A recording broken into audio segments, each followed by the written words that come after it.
This is Rainy Night Horrors. Outside, the storm brews, and with it comes something darker. Every drop masks a sound, every shadow holds a shape. You're not imagining it. You're hearing the truth. Listen closely. It's already here.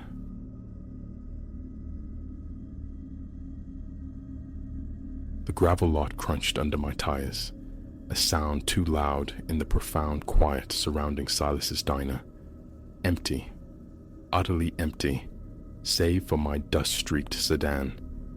A prickle of unease traced my spine, but 6 hours carving through Nebraska's endless cornfields on I-80 had left hunger gnawing louder than caution. The digital clock on the dash blinked 2:47 p.m. My gut echoed the sentiment, a low rumble that had been my companion for the last 100 desolate miles. Silas's squatted low against the horizon, an island adrift in a sea of tasseled cornstalks. Above the door, a faded neon sign stuttered O-P-E-N, its electric hum, a lonely insect against the vast afternoon silence. A tiny bell, tarnished brass, chimed my arrival into an atmosphere thick with the ghosts of stale coffee and fryer oil. Overhead, fluorescent tubes droned, bathing the tired cream walls and cracked crimson booths in a stark, unforgiving light. Along one wall stretched a counter, its chrome edge dulled, faced by a row of vacant, bolted-down stools, like silent sentinels. "Grab a seat," a voice rasped from the unseen kitchen, punctuated by the sharp hiss of fat hitting a hot flat top. I slid onto a stool at the counter, the red vinyl sighing beneath me. My forearms found a faint tackiness on the formica. A menu, encased in plastic, yellowed and peeling at the edges, lay waiting. From the back emerged a wiry man, maybe 50-something, his sparse gray hair slicked back, his white apron a canvas of indeterminate stains. A plastic badge pinned askew read Milo. "Coffee!" He didn't wait for an answer, already tipping a thick ceramic mug under the urn. "Yeah, please," came out gravelly, unused. The coffee arrived, a steaming blackness that promised, and delivered, a bitter, scorched flavor. Milo hovered, pencil poised over a pad. "Cheeseburger. Fries," I managed. "Got it." He vanished back through the swinging door. Silence resettled, thick and heavy, broken only by the drone of the lights and the distant sizzle from the kitchen. Then, a soft clearing of a throat, startlingly close. 2 stools down. I hadn't heard the bell chime again, hadn't registered any movement. Yet there he sat, an elderly gentleman, immaculate in a brown tweed jacket, the elbows reinforced with worn leather patches. Snow-white hair lay perfectly combed, and thin, wire-rimmed spectacles rested precisely on the bridge of his nose. "Good afternoon," he offered, a slight incline of his head. His voice was gentle, tinged with the soft edges of a southern accent. "Afternoon," I returned, surprised by the company in this vacuum. "Long haul?" he inquired conversationally. "Seems that way. Aiming for San Francisco." "Ah, New Horizons?" "New job." Usually I kept myself on the road, a self-contained unit, but his calm demeanor, the almost archetypal grandfatherly air, disarmed me. "A grand adventure, then." "Excellent." A warm smile crinkled the corners of his eyes. "Made that trek myself. Heavens, must be 4 decades past. Different world then. Quieter roads, more spots like this fine establishment." He indicated our surroundings with a sweep of his hand. The aroma of grilling beef wafted from the kitchen, triggering another low growl from my midsection. "And yourself?" I asked, feeling the need to reciprocate. "What brings you through?" "Oh, just meandering. The gift of retirement, you see. Time to roam." A soft chuckle escaped him. "My dear Eleanor always claimed I had restless feet." "Eleanor?" "My wife. Lost her 5 years back. Cancer," he stated simply, without a tremor of sentimentality. "I'm very sorry." He offered a slight shrug. "Such is the tapestry, I suppose. We shared 42 wonderful years. No regrets there." Milo reappeared, setting down a plate with a decisive clink.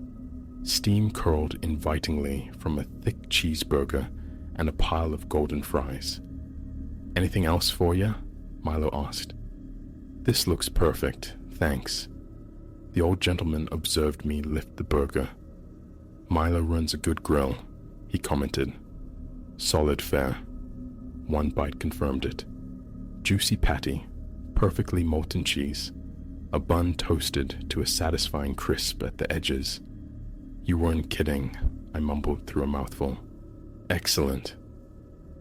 "Try the hot sauce with those fries," he suggested, nodding towards a nondescript bottle nearby, its label crudely handwritten, "Milo's Own."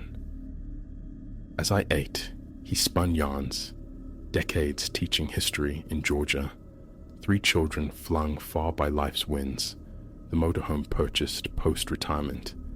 His voice was a soothing balm, his anecdotes laced with wry humor and quiet wisdom. Slowly, the knots of tension from the long drive began to loosen in my neck and shoulders. During a lull, he asked, "Forgive me, I didn't catch your name." "Finn." "A pleasure, Finn. I'm Arthur." He extended a hand across the counter space between our stools. His grip was surprisingly strong, dry, and cool. Arthur continued, painting verbal landscapes of hidden roadside gems, suggesting detours through forgotten scenic byways, reflecting on the slow erosion of small-town America he'd witnessed over the years. I polished off the burger, moved on to the fries. Crisp exterior, yielding to fluffy potato within. Milo's Own sauce delivered a pleasant, vinegary heat. "How long have you been on this particular wonder?" I asked Arthur. He paused, gazing thoughtfully at the counter. "Let's see. Left Atlanta around the 1st. So, about a fortnight now. Quite a stretch.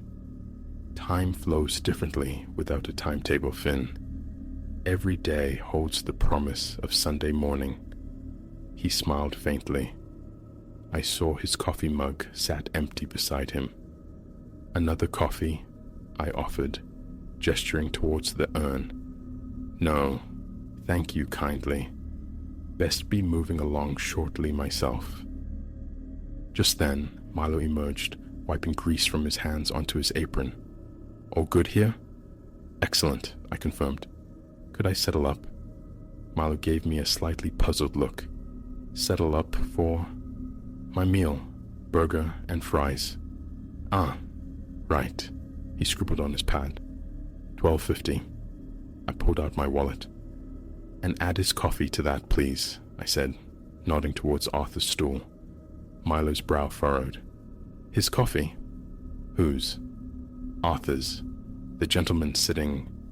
I gestured. The stool was vacant. The coffee mug was gone. A sudden cold clarity hit me.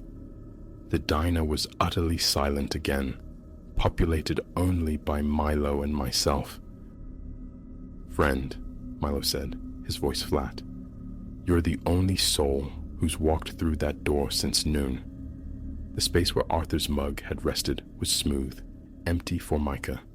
Only my plate and mug remained. "No, That can't be right. An old man. Arthur. Tweed jacket, white hair. We were just talking. Milo shook his head, a slow, deliberate motion. Been keeping an eye out from the kitchen. Ain't seen hide nor hair of anyone but you. Been sitting right there, talking to yourself over that burger, far as I could tell. A knot tightened in my gut, the excellent burger suddenly turning to lead. But we spoke for ages about his wife, Eleanor, Georgia, teaching. My voice trailed off, sounding thin even to my own ears. Mister, you all right? Milo's expression shifted to one of mild concern. Long drive can play tricks. Maybe sit tight a minute. My hands trembled as I fished out $15, dropping it on the counter. Keep it, I mumbled, needing air, needing escape. The tarnished bell above the door gave a frantic little jingle as I burst outside.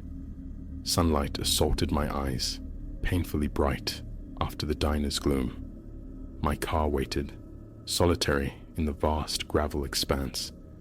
Keys slipped through my clumsy fingers, clattered on the stones.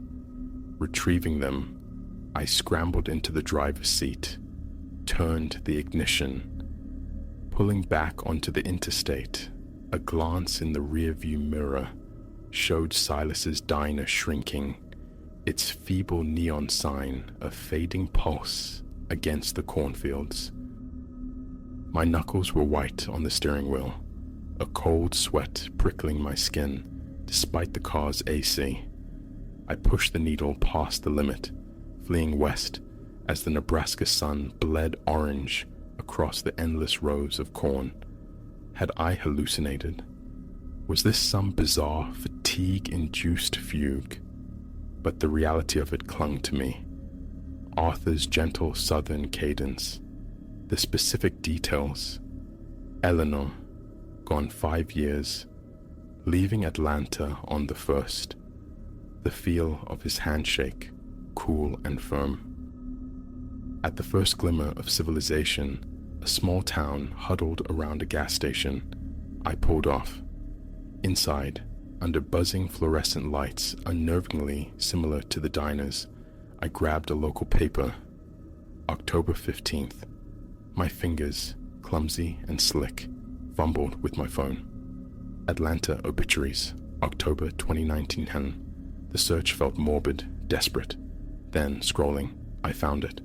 Dated October 15th, 5 years ago, exactly. Arthur Pendleton, 72, esteemed educator and cherished family man, passed away peacefully. October 15th, 2019. Retired history teacher, 42 years of marriage, 3 children, avid traveler. The accompanying photograph showed a man with neatly combed white hair, wire-rimmed glasses, and a kind smile, wearing a familiar tweed jacket with leather elbow patches. The phone slipped from my nerveless grasp, hitting the grimy linoleum with a sharp crack. The gas station lights hummed their incessant drone. My own reflection, caught in the darkened window, stared back, pallid, eyes wide with disbelief. Night had fallen swiftly, pressing thick against the glass. The highway waited, a ribbon of darkness spooling out towards an unseen horizon. Arthur's words echoed, just meandering, passing through. Back in the car, the engine idled, a low thrum against the sudden silence. Headlights swept past on the interstate, alien and distant. Driving further tonight felt impossible. I retrieved the phone, dialed the number for a motel sign I'd glimpsed. Sleep wouldn't come easily, not with Arthur's gentle voice still resonating in my memory, recounting tales from a journey that had concluded precisely 5 years ago, this very day. Not while the phantom pressure of his handshake lingered on my palm, a handshake that occurred at a counter where, According to Milo, I had been utterly alone. A tired voice confirmed a room. Driving the short distance, my eyes kept flicking to the rearview mirror, scanning the empty, lightless road behind me. Yet, a profound sense of not being alone settled over me. How many others, I wondered, had found solace in Arthur's company at Silas's diner on some lonely afternoon, the sole patron sharing stories with a man whose earthly travels had ceased half a decade before. The motel lot was bathed in the tired crimson glow of its vacancy sign.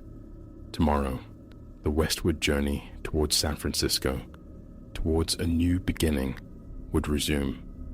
But tonight belonged to the impossible. Tonight required stillness, a reckoning with the spectral encounter in that desolate diner. Tonight, I would simply sit with the memory of Arthur Pendleton, the kindly ghost of the interstate, the stranger who was perhaps the most permanent resident Silas's diner ever had.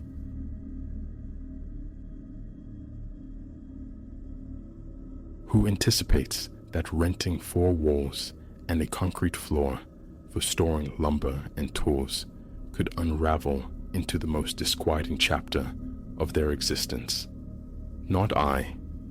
My needs were purely pragmatic: overflow capacity for construction supplies, a dedicated zone for weekend tinkering free from noise complaints or domestic clutter, a sensible arrangement, or so it seemed.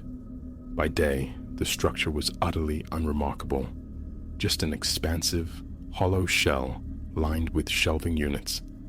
Nightfall, however, painted it in entirely different hues. 3 months prior, the lease was inked. Mr. Henderson, the proprietor, presented as straightforward, vouching for the structure's integrity and mentioning a clean history with previous occupants. The rent felt equitable, the location convenient, a mere 15-minute drive from home. On that initial inspection, the primary access stood out, a wide, corrugated metal door secured by a hefty padlock beneath a rolling shutter. Beyond it, a single corridor branched into parallel rows of towering steel shelves, each reaching some 7 feet skyward, carving narrow canyons between them. Memory paints that initial Saturday morning vividly. My pickup rumbled into the parking area. The padlock yielded, the shutter groaned upwards, and the hauling commenced. Bags of cement, cartons brimming with nails, weighty power tools, tangled extension cords, rough-sawn wooden planks, the mundane inventory of my trade. Inside, flipping the switch near the entrance, coaxed the overhead fluorescents into a low, resonant hum.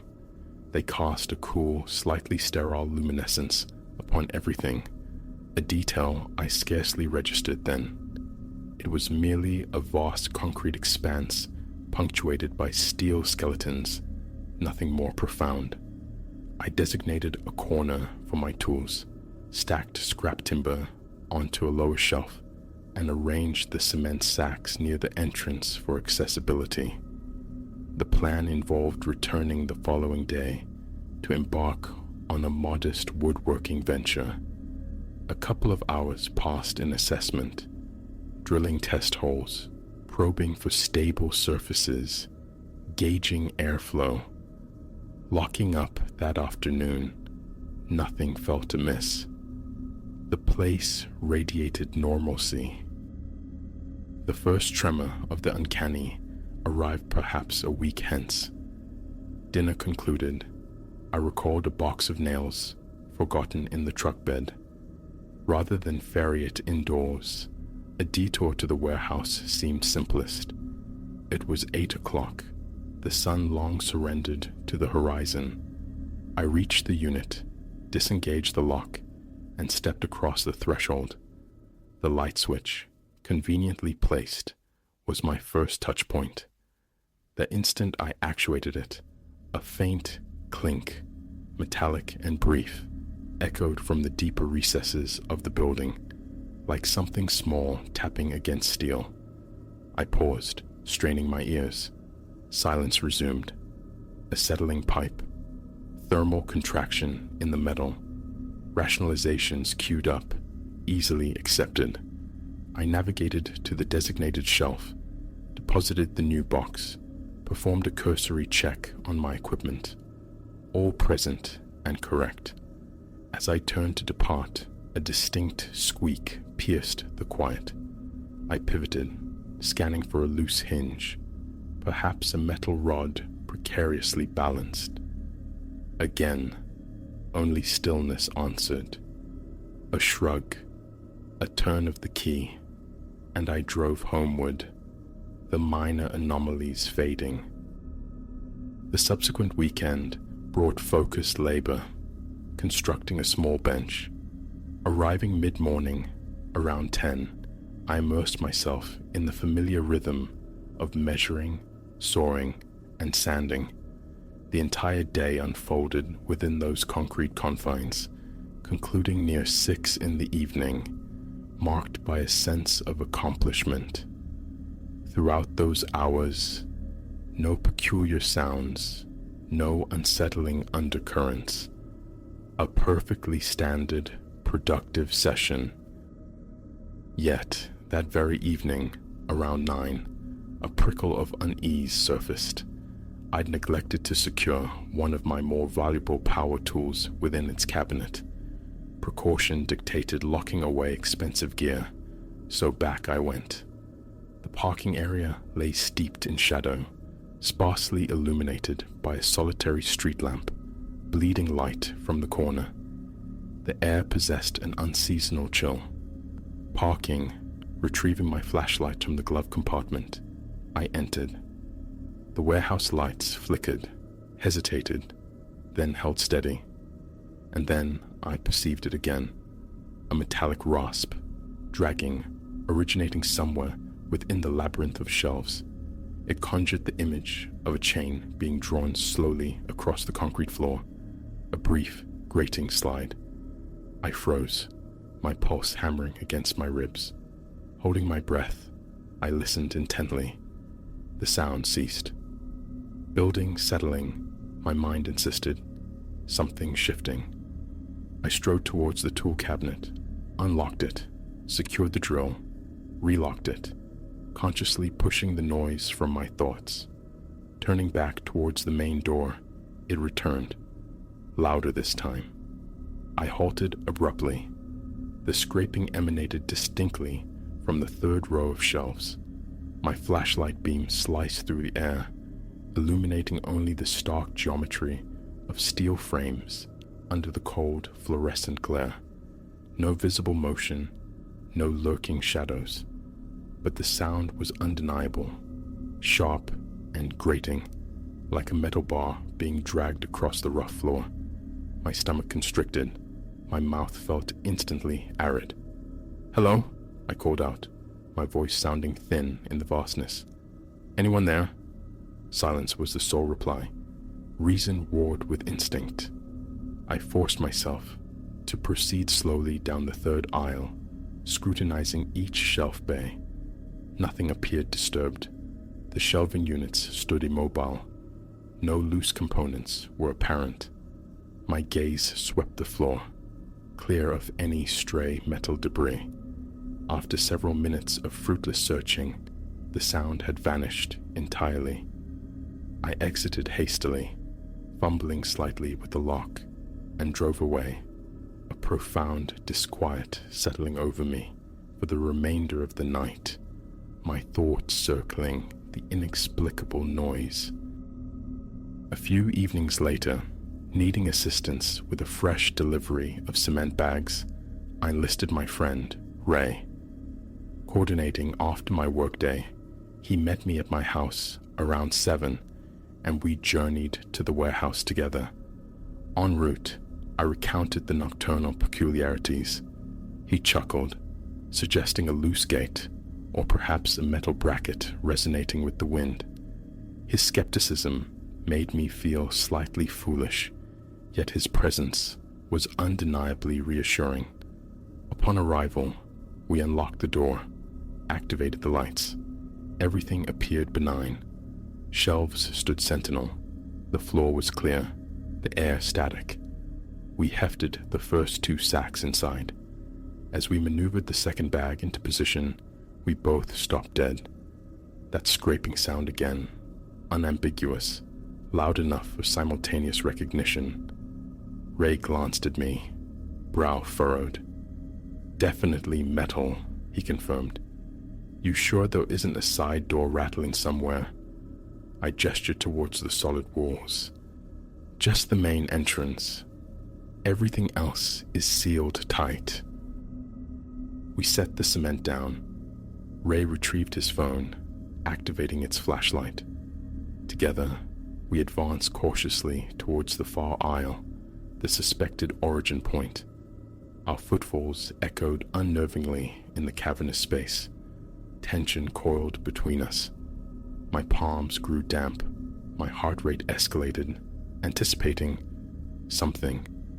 Reaching the spot, silence descended the moment we arrived. Ray's beam meticulously swept the floor, the shelves, the walls. Nothing out of place. We stood motionless for a minute, listening. No scraping, no squeaks. We experimentally tapped the shelves, scuffed our boots on the concrete, unable to replicate the sound. Ray looked at me, perplexed. "Quiet now. Maybe a loose fixture overhead." We craned our necks towards the humming lights. They appeared securely mounted. The warehouse felt utterly inert. Defeated, we started back towards the entrance. The instant we reached the main door's threshold, the scraping resumed. This time it felt more insistent. A slow, grinding drag across the concrete. A pause, then another drag. Ray and I exchanged wide-eyed glances. Gooseflesh prickled my arms. "Okay, that's not normal," he muttered, his earlier amusement gone. A knot formed in my gut. We both spun around. The sound immediately ceased. We waited, uncertain. Should we investigate again or flee? A powerful urge to simply get out surged through me. My breathing felt shallow, my hands cold. "Let's just verify once more," Ray proposed, though his voice lacked conviction. So, back we walked towards the corridor. Again, stillness upon approach. No movement, no clatter, no rasping. The shelves loomed, implacable. I nudged one with my foot. It remained steadfast. Ray and I looked at each other, a mixture of frustration and unease clouding our faces. We turned to leave.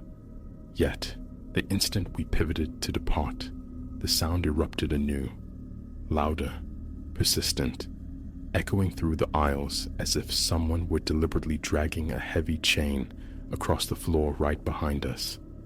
We both jerked to a stop. Ray swore under his breath. Adrenaline surged through my system, tightening every muscle.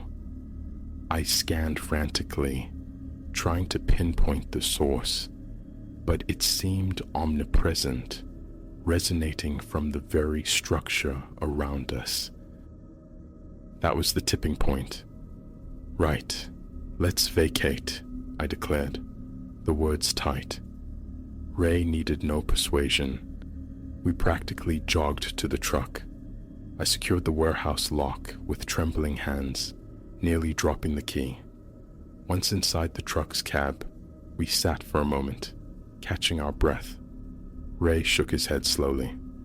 "Don't know what the hell that is, Leo, but count me out for any more nighttime visits." I nodded mutely. My mind raced, sifting through explanations. Hidden pipes, structural stress, vermin, but none adequately fit the metallic quality, the echoing resonance, or, most disturbingly, its apparent reactivity to our movements. The feeling that it was following us, responding to our presence, was more unsettling than any simple noise. In the ensuing days, my visits were strictly diurnal. Under the sun's scrutiny, the warehouse reverted to its mundane self. The noise never manifested.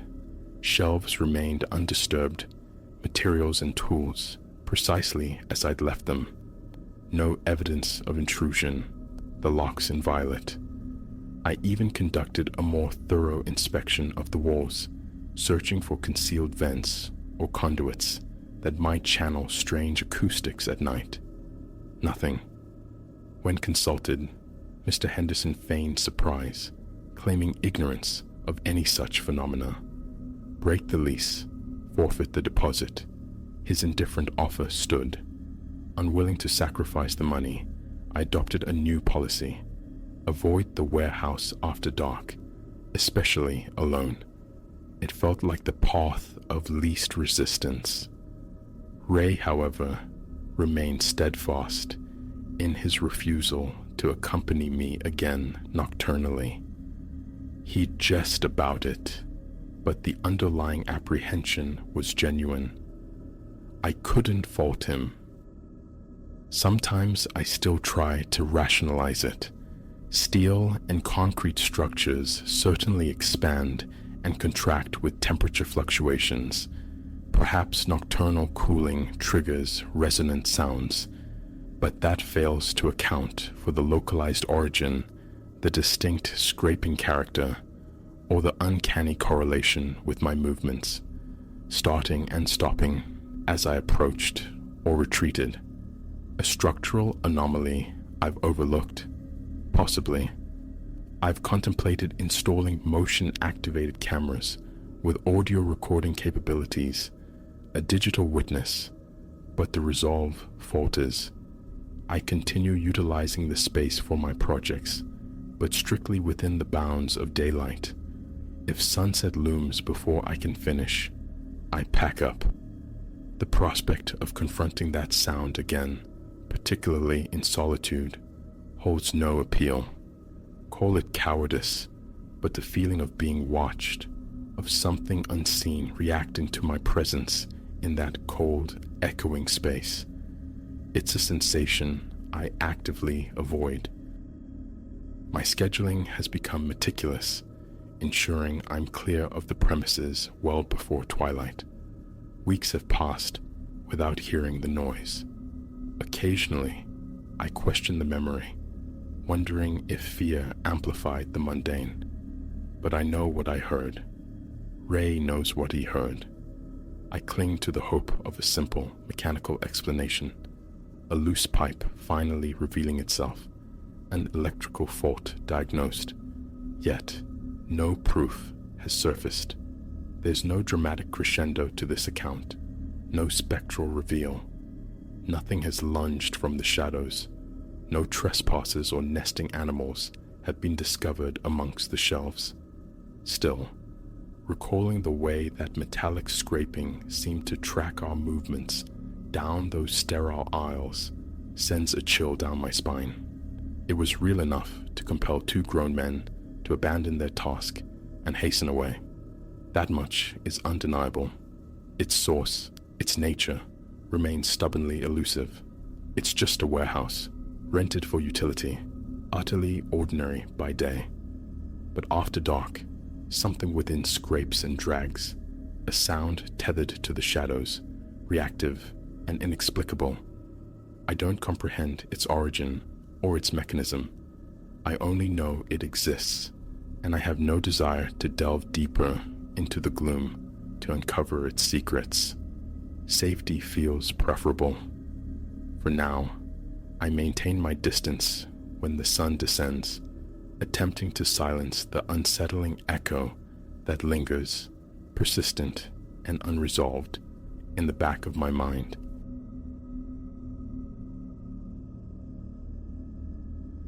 A profound stillness took hold the instant I registered those sounds.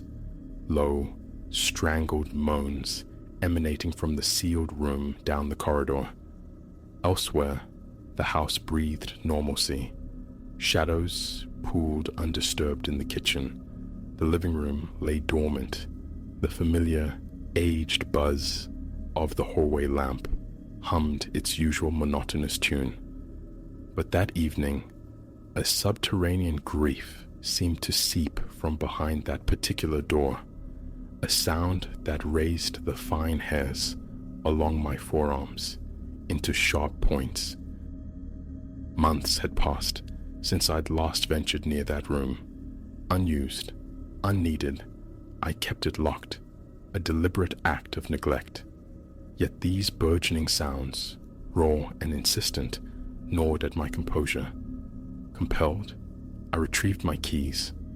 That was the night the chair appeared, planted firmly in the room's center, a stark intrusion into a space I swore contained nothing. Now, merely passing that threshold sends an icy current beneath my skin. Sometimes, the chair seems positioned to face the door, a silent, expectant sentinel. Allow me to unravel this thread by thread, to illuminate the genesis of this disquiet that shadows my steps. This house became mine several years prior. 2 bedrooms, a functional kitchen, a modest living area. Working remotely on occasion, I'd envisioned the spare room as an office, but upon moving in, an invisible resistance met me at its door. The room itself offered no overt menace. Walls of sterile white, cheap tiles cold underfoot, a single window gazing onto the street. Yet stepping across its threshold felt like plunging into a pocket of unnatural chill. Initially, I left the door ajar, but the room's persistent emptiness, its palpable otherness, eventually prompted me to lock it away. The spare key rested, forgotten, in a kitchen drawer until that specific night. It was late, perhaps 11, the television murmuring some forgettable drama in the living room's dim light, when a dull thud resonated through the floorboards. Faint, easily dismissed, perhaps the house settling or neighbors' distant activity. Then, the sound mutated, blossoming into something akin to muffled weeping, a choked lament. I silenced the television, listening intently. Unmistakably, it originated from the hallway, my hearing strained against the quiet, pulse quickening. A plumbing anomaly, I reasoned feebly, but the sound persisted, erupting in short, strained bursts, like words forced through thick fabric. Rising, I moved with deliberate quiet towards the hallway. The spare room door remained closed, impassive as ever. As I drew nearer, the moaning intensified slightly, a visceral confirmation that sent a wave of cold washing through my chest. My hand closed on the doorknob, locked. A flicker of foolishness. Of course, it was always locked. I lingered, debating the reality of the sounds, the sanity of my fear. Then a sudden urgency propelled me back to the kitchen. I rummaged through the cluttered drawer, fingers finally closing around the cool metal of the key. Returning to the door, I paused, drew a shallow breath, and inserted the key. The lock yielded with unnerving smoothness. Faintly, the strained sounds continued. Pushing the door inward revealed only darkness, a perfect rectangle of void where the room should be. It appeared empty, precisely as I'd left it. Instantly, the moaning ceased. Silence slammed down, thick and heavy, tightening my chest. My fingers fumbled along the wall, finding the switch. A click, a hesitant flicker, and the overhead light cast a weak, sterile glow. The room was barren, save for one object, a simple wooden chair standing resolute in the exact center. 4 legs, a plain flat back. I knew with absolute certainty I had never placed a chair, any furniture, within these walls. Yet there it stood. Rooted in the doorway, I stared, heart hammering against my ribs, breath coming in ragged gasps, waiting. But the room remained inert, silent. No further moans, no creaks, no phantom footsteps. Tentatively, as if fearing to disturb an unseen presence, I stepped inside. The tiles bit at my socked feet with their chill. I circled the chair, scrutinizing it for any clue, any explanation. It seemed utterly mundane. A few scratches marred the seat, the edges worn smooth by time or use. Nothing distinguished it. Reaching out, my fingers brushed the wooden back, smooth but unnaturally cold. My gaze flicked to the window, locked securely from the inside. The entire room, sealed by my own hand from the outside. No one could have simply entered and deposited a chair. The logic fractured, disintegrated, yet the conviction remained. I had not put it there. Confusion warred with a rising tide of fear, twisting my insides. I backed away slowly, keeping the chair in my sideline, retreated into the hallway, fumbled for the switch, and plunged the room back into darkness. The door clicked shut. Locking it again, I noted the tremor in my hands. Sleep was a fractured, restless thing. That night, the image of the chair burned onto the backs of my eyelids, my ears straining for any recurrence of the sounds. The house, however, remained quiet. Morning light brought a flimsy attempt at rationality. Perhaps I had moved it there, months ago, in a moment of forgotten whim. The thought felt hollow, ridiculous. I tried to dismiss it, yet the unease lingered. Days slipped by. The nights remained silent, but the walk past that door became a trial. The hallway, typically warmed by the afternoon sun, held a distinct pocket of cold near the spare room. Gooseflesh prickled my arms each time, urging a faster pace. Then, one morning, heading out for errands, an irresistible compulsion drew me to the door. Keys in hand, heart pounding a nervous rhythm, I hesitated. Did I truly want to confront whatever lay beyond? I convinced myself it was necessary. A reality check. Unlock. Swing open. Light on. The chair remained, but its orientation had shifted. It was now angled slightly, subtly turned towards the doorway, as if its unseen occupant had swiveled to watch my entrance. The change was fractional, yet undeniable. It faced me. I slammed the door shut, the sound echoing unnervously, and fled the house, hands trembling as I locked the front door behind me. My mind churned, grasping for logical straws. Perhaps it was never perfectly aligned, but the feeling persisted, potent and chilling. Something or someone had moved it. Someone had sat there, waiting. I drove aimlessly, errands a mere pretext to escape the house's oppressive atmosphere. The image of the angled chair replayed, tightening the muscles in my neck. Returning later, around 3, sunlight streaming bravely through the living room window bolstered my nerve. Daytime felt safer. I marched to the spare room, unlocked the door, flicked on the light. Still there, still angled towards the threshold. Nothing else disturbed the scene. Window locked, corners empty. No marks marred the floor tiles. Immaculate, except for the defined presence of the chair and the pervasive sensation of being observed. The hairs on my nape prickled. A sour knot formed in my stomach. I locked the door once more and retreated, seeking solace in the sunlit living room, struggling to regain composure. I began actively avoiding that section of the house, my gaze skittering away from the door whenever I passed.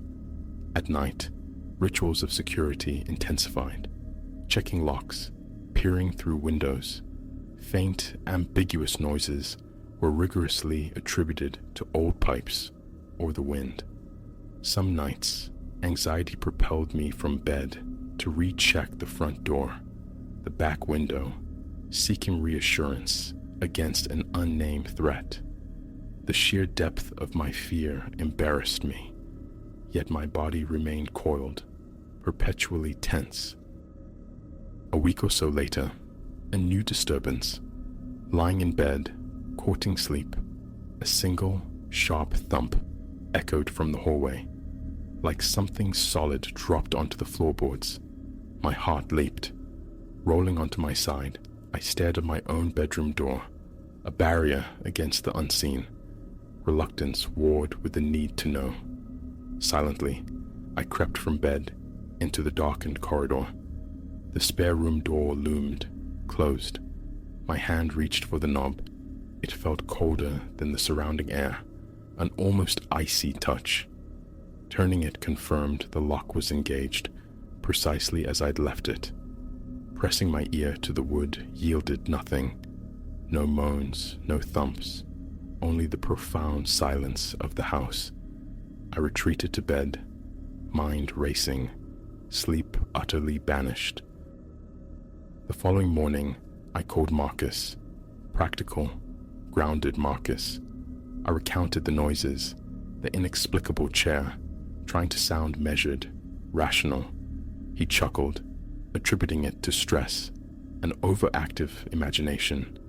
Come see for yourself, I insisted. He arrived that afternoon. I led him directly to the door, unlocked it.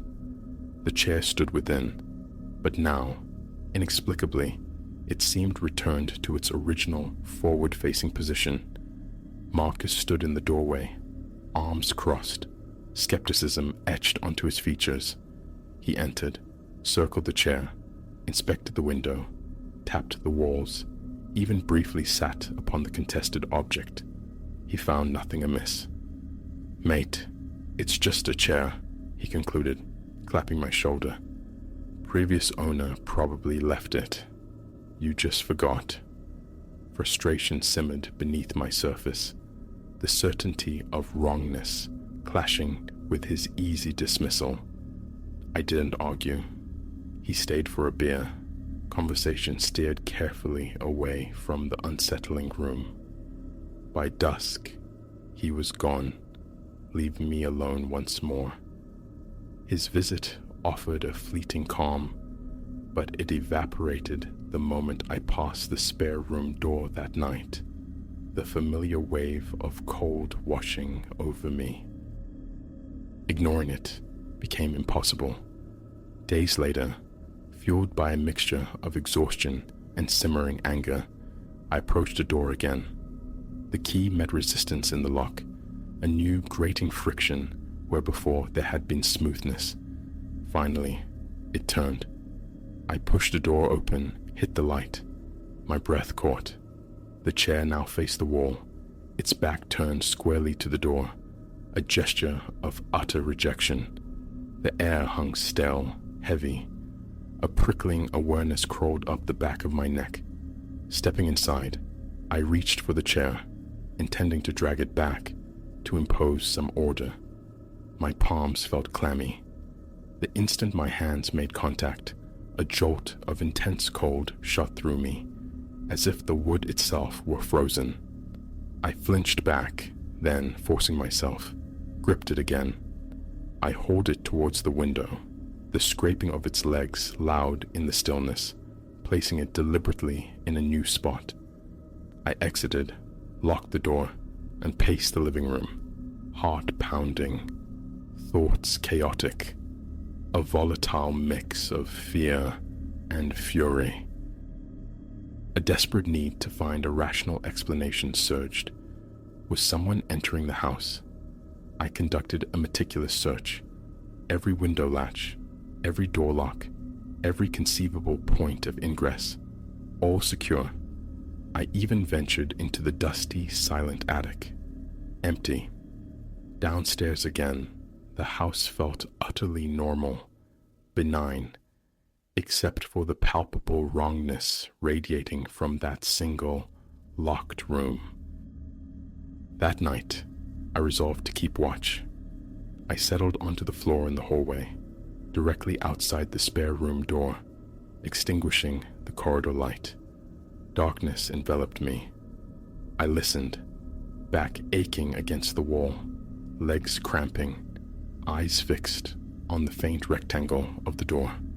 The house offered only the low hum of the refrigerator. An hour passed in fruitless vigil. Nothing. As I finally pushed myself upright, stiff and defeated, a faint, soft scrape whispered from the other side of the door, the sound of wood dragging lightly across tile. I froze, hand braced against the wall, breath held captive in my chest. Unlocked the door. Check? The impulse died before it formed, choked by a sudden, overwhelming dread. Instead, I retreated to my bedroom, closed the door firmly, and lay in bed, pulse thrumming against the silence. In the week that followed, I avoided opening the door entirely, yet the passage remained unavoidable. Each time, the blast of cold air struck, raising goose flesh, a physical manifestation of the room's unwelcoming aura. Work suffered, concentration fractured, conversations felt hollow, shadowed by the secret I couldn't articulate, couldn't ignore. Sleep brought disturbing dreams, finding myself seated in that very chair, in absolute darkness, staring intently at my own bedroom door. I'd wake slick with sweat, the bedside clock invariably showing the dead hour near 3 a.m. Finally, one sunlit morning, resolve hardened by sheer exhaustion and frustration, I decided I would open the door, remove the chair, reclaim the space. Marching down the hall, determination warred with a familiar tightness in my chest. Just a room, I chanted internally. Just a piece of furniture. I turned the key, flicked the switch. The chair faced the door again, but it was closer now. Distinctly closer, as if it had shuffled forward during the night, narrowing the gap between itself and the threshold. I stood paralyzed, hand gripping the doorknob, my arm feeling leaden. An unexpected sting of tears blurred my vision. Nerves, frustration, fear. Forcing movement, I walked towards it, grabbed the top rail, pulled. The chair protested with a grating shriek that echoed in the stark emptiness. Heart hammering violently, I dragged it out into the relative safety of the hallway, leaning it against the wall. For a long moment, I stared at it, half expecting unseen hands to snatch it back. Nothing. A ragged exhale escaped me. I looked back into the room. Empty. Utterly empty. No furniture, no boxes, no lurking shadows. Leaving the door ajar, I started back towards the living room. Halfway down the corridor, the cold returned. Not a localized pocket, but a wave washing over my back. I spun around. The spare room door slammed shut with violent finality. A strangled gasp escaped me. My hands flew up, shaking. The chair remained in the hallway, leaning innocently against the wall. It wasn't the chair. Tentatively, I took a step back towards the now closed door, hand outstretched. But the thought of touching the knob again, of opening it, was unbearable. My mouth felt like parchment. My legs threatened to buckle. And so, it remains. The chair rests in the hallway, a displaced object against the wall. I haven't dared to open that door since. The pervasive chill still greets me whenever I pass. Sometimes, late at night, I fancy I hear a muffled murmur, but investigation is unthinkable. A constant tension resides in my chest. The memory replays, finding the chair in the darkness, an impossible object in a sealed room. Logically, I should pack, flee this house, but a strange inertia holds me captive. This is my home, or it was meant to be. What lies behind that door now, I cannot say without turning the key again, a prospect that fills me with visceral dread. All I know is the room was tainted from the beginning.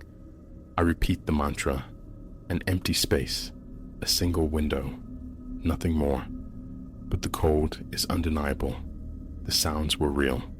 The chair's purposeful repositioning defies explanation.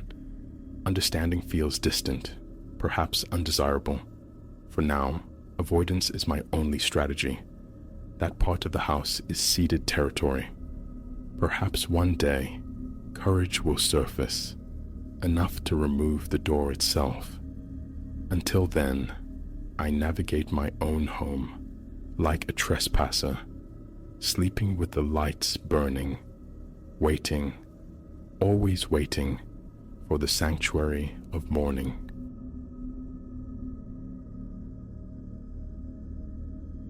A parched throat clawed me from sleep near the dead hour of 2. I surfaced, rubbed the grit from my eyes, and shuffled down the brief corridor toward the bathroom, seeking only water, perhaps a cool splash against my face.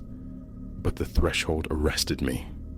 There, gleaming faintly on the tiles, were footprints, wet, slender impressions, small as if left by narrow feet. Mine were dry. I lived alone. No water had been tracked in. The window stood shut, the door sealed behind me.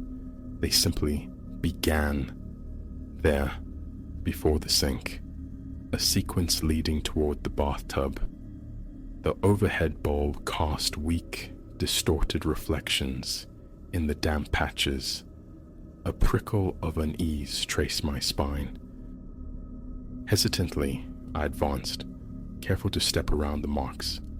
I held my breath, straining to hear anything beyond the profound silence of the night, the yawning darkness of the hallway at my back.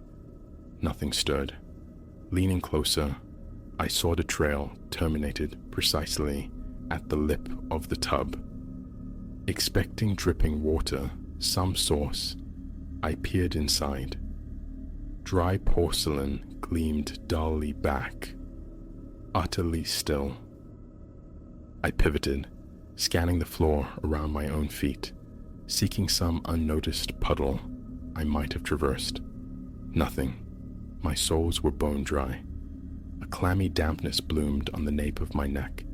Snatching a cup, I filled it hastily from the tap, downed the water in quick gulps, and retreated, leaving the uncanny prints undisturbed. Back in bed, sleep was a distant shore, forgetting an impossibility. The following night, the thirst returned, rousing me near the same hour. An unlikely recurrence, this nocturnal dryness.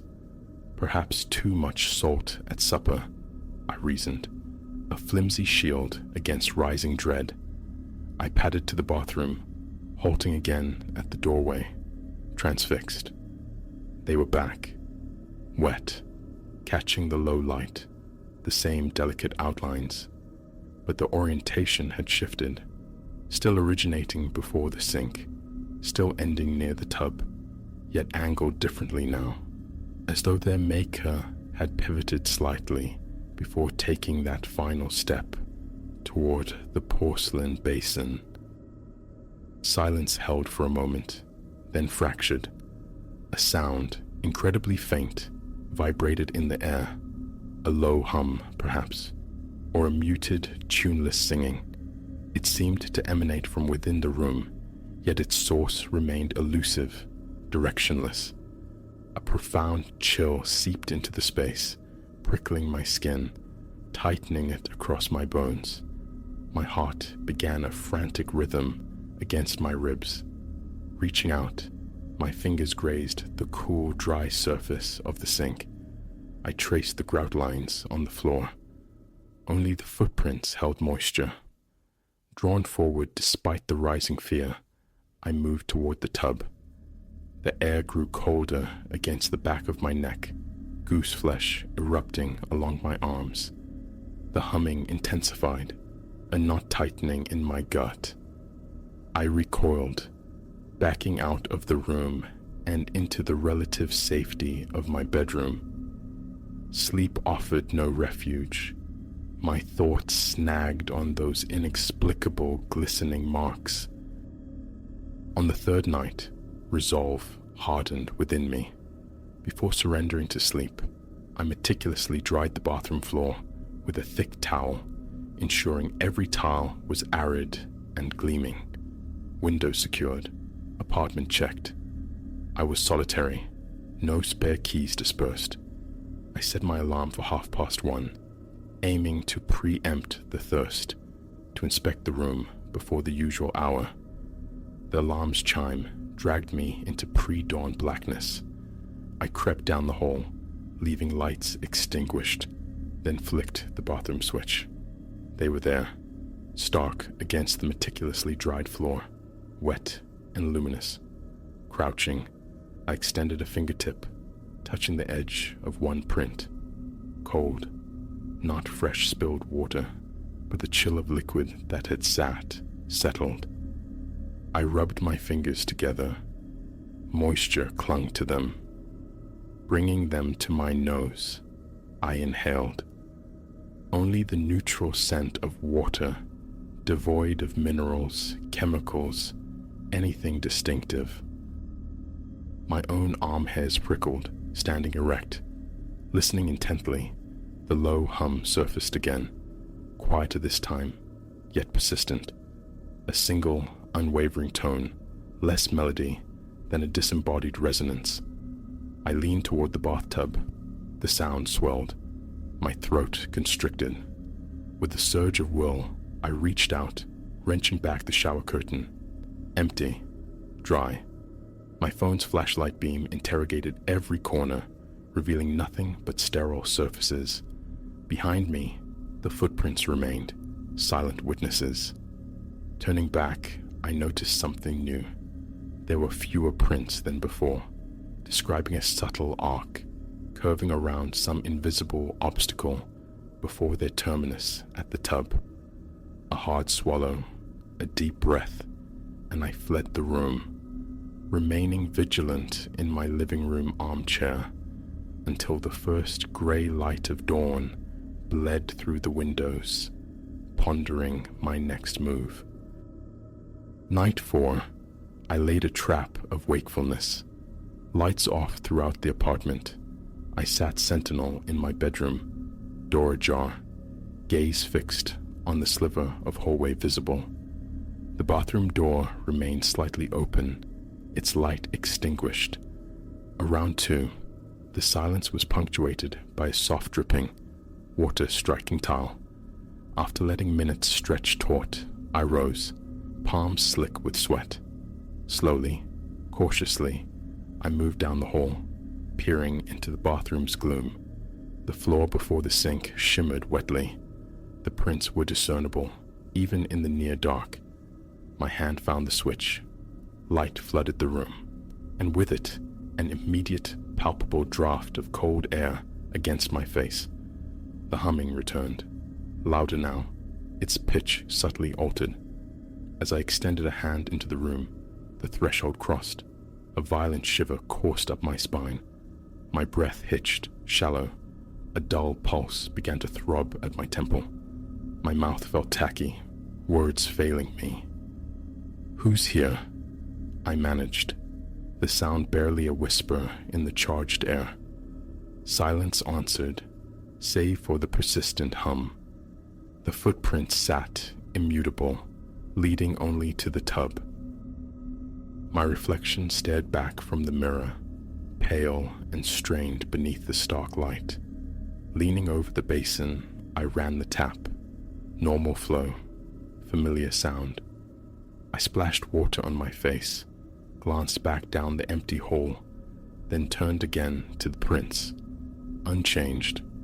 My fingers brushed the tub's rim. Dry, cold. Seizing a towel, I knelt and began to wipe at the floor. The terry cloth readily drank the moisture. The footprints dissolved.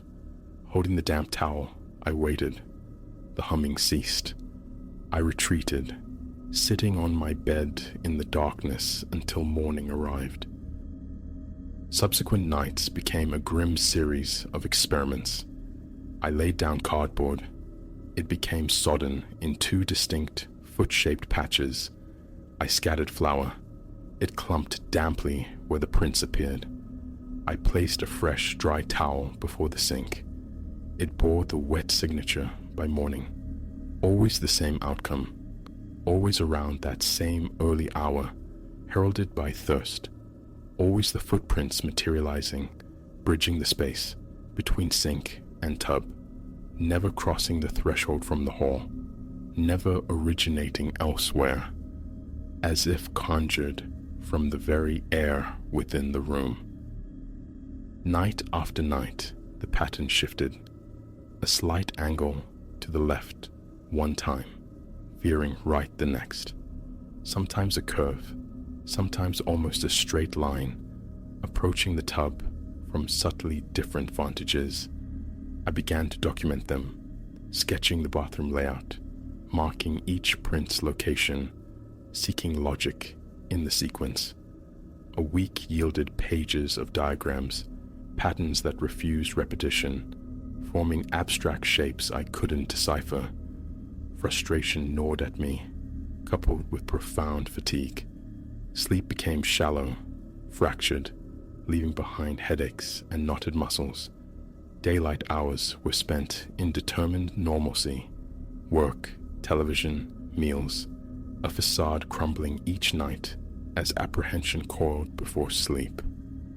The recurring thirst felt less like coincidence, more like a summons back to that unsettling tableau. I considered confiding in a friend, but the words felt ludicrous, impossible to voice without sounding unhinged. I mumbled something about plumbing peculiarities, potential leaks. Check the pipes, call a plumber, came the sensible advice. I did check. By daylight, every pipe, fixture, wall, and ceiling surface was inspected. All sound, dry, and functioning perfectly. One night, steeling myself, I decided on direct confrontation again. Alarm set just shy of 2. Every light in the apartment blazed. Bathroom light on, phone camera recording video. I entered. Initially, the floor remained dry. I stood, vigilantly scanning the tiles, the camera lens, my unblinking eye. Time stretched. My legs ached. I leaned against the sink, stifling a yawn. Just as I considered abandoning the effort, the low hum began, vibrating softly in the air. I aimed the camera at the floor. Nothing. I blinked, and they were simply there. Instantly manifest. Wet, slender prints leading to the tub. My heart hammered against my ribs. I filmed, breathing raggedly through my mouth, chest tight. My free hand swept through the air above the prints, a distinct pocket of cold, like an invisible draft. The humming swelled. My gaze flickered to the mirror, the ceiling. Nothing visible. Is someone here? My voice trembled. No reply. Only the ceaseless hum. The fine hairs on my arms lifted. Leaning closer, phone held low to capture every glistening detail. I felt that familiar spinal chill intensify. I edged toward the tub. As I neared it, the humming escalated, making my ears thrum. A step back, it subsided. Forward again, it grew stronger. I pointed the camera into the basin, empty, dry. My hand dipped inside, encountering only cold, smooth porcelain. Heart racing, breath coming in short gasps. I withdrew, panning the camera around the small room, down at my own feet, leaving no trace, then back to those alien, wet marks. Retreating slowly, still recording, I settled onto the living room couch. Playing back the video, zooming in, the footprints were starkly clear. Pausing, advancing frame by frame, I scrutinized the footage. Only the prints, the tub, the sterile room. Turning the volume to maximum, the low resonant hum was audible on the recording, but offered no clues. I examined the pattern from that night, almost a perfect semicircle, ending at the tub's edge. The nights wore on, a cycle of recording, sketching, analyzing, each pattern unique, curves, zigzags, near straight lines, always sink to tub, never crossing the doorway, never extending beyond the bath. I probed the drain, checked for dampness from below. Logic offered no purchase. The plumbing functioned flawlessly by day. Dread became my nightly companion, lying awake, staring into the darkness, anticipating the alarm, knowing what awaited. My hand would shake, reaching for the light switch. My mouth would parch, thirst or no thirst. Tension seized my back, my shoulders. I tried wearing warmer layers against the chill, but the cold remained, localized, intense near the footprints. Eventually, I ceased my attempts at communication. Whatever it was, it offered no response, left no trace beyond the prints and the hum. Its presence was confined to the bathroom, to that specific nocturnal window. I tried avoiding the room entirely, but the insistent thirst always drove me back. I tried ignoring the prints, darting in for water and fleeing. They remained, indifferent. Turning off the light and returning moments later only ensured their reappearance. Leaving a towel down simply meant finding it marked. Nothing deterred them. They never faded on their own, lingering until I physically wiped them away. A silent, persistent insistence on an unseen presence. Weeks bled into months, my nerves frayed thin. I took to leaving the bathroom light burning all night, the door wide open, hoping to glimpse something entering from the hall. I saw nothing. The footprints only ever materialized once I was inside, often in the instant I blinked or glanced away. I attempted watching the floor indirectly, using a mirror angled from the hallway. Futile. The moment direct observation ceased, they appeared. It felt deliberate, mocking, yet utterly intangible. My linen closet overflowed with towels bearing the damp stigmata of narrow feet. Hours of video footage documented their instantaneous arrival. The recorded hum remained a flat, inexplicable tone. There was no explanation, no source discovered, no entity revealed. Only the wet footprints on the floor, charting their nightly course from sink to tub, their patterns shifting like cryptic messages, leaving behind a marrow-deep chill that refused to dissipate. I recount this because reason has failed me. I remain in this place. The footprints persist.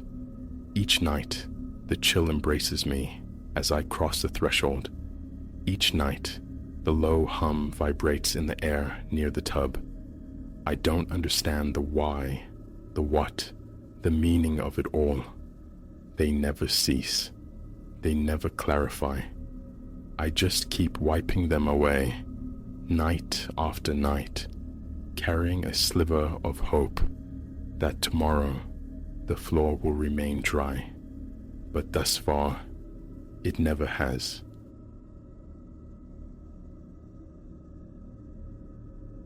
It materialized on an October Tuesday, etched into memory by the brutal 14 hours I just wrestled with at the distribution center, my spine a knot of agony from ceaseless lifting. Through the kitchen window, the backyard security flood fled to life as I passed, a stark electric eye opening onto the night. And there it stood, a silhouette, utterly immobile against the tree line where civilization surrendered to woodland. My hand froze, the chipped ceramic mug hovering near my lips. Tall, perhaps 6 feet, a sentinel of stillness wedged in the gloom between two skeletal oaks. Features were non-existent. It was like observing a man-shaped void cut clean from the fabric of the world. I lowered the mug, the clink against the counter, unnaturally loud. Creeping closer to the windowpane, I watched as the shape executed a single, deliberate step backward, dissolving partially into the deeper ink between the trees. A frantic drumming commenced against my ribs. My breath fogged the cold glass as I pressed closer, squinting, straining to resolve the impossible. Long, distorted shadows stretched from the floodlight's glare, yet the presence remained definite, half swallowed by the arboreal dark. My phone felt alien in my trembling hand, the heavy-duty metal flashlight, weighty enough to serve as a bludgeon, a cold comfort.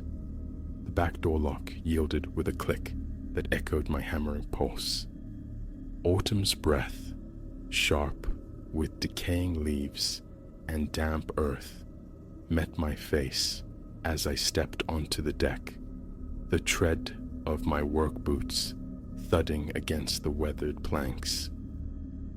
"Hey!" The sound ripped from my throat, thin and inadequate in the vast quiet. "This is private land." Another step backward from the figure. It was barely discernible now, a concentration of shadow within shadows.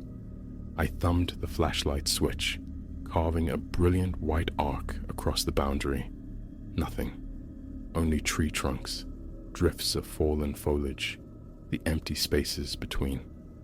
My exhalations plumed white in the chill.